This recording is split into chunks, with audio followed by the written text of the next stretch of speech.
tangina, sabi nila, tangina, sabi nila, tangina. Yeah. Sino bang nagsabi na hindi ako marunong mag-rap? Sabi nila puro daw ako top. Wala daw ibang alam kundi cut. Dahil sarap daw ay mabagal, sinabilisan ko nga.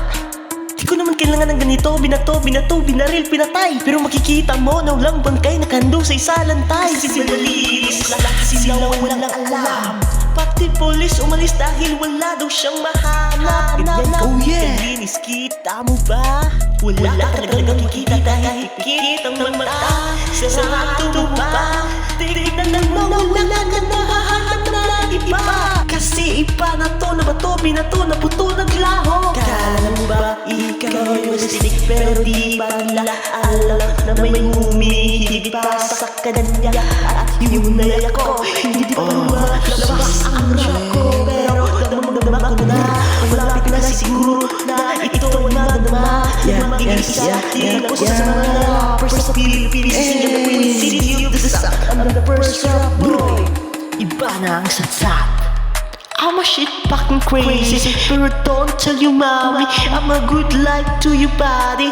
Kahit alam mo na it's nobody, wala kang magagawa kundi gotta tell you mine. That's the lie, don't tell me why.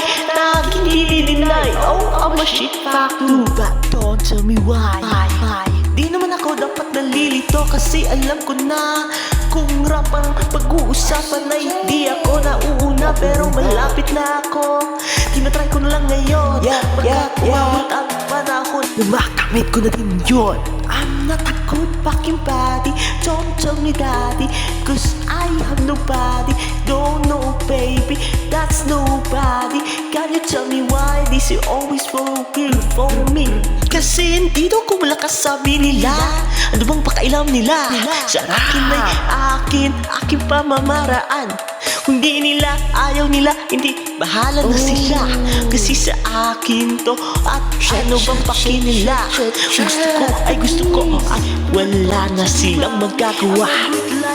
Kahit alam mo na it's nobody, wala kang magagawa kundi gotta tell you mine.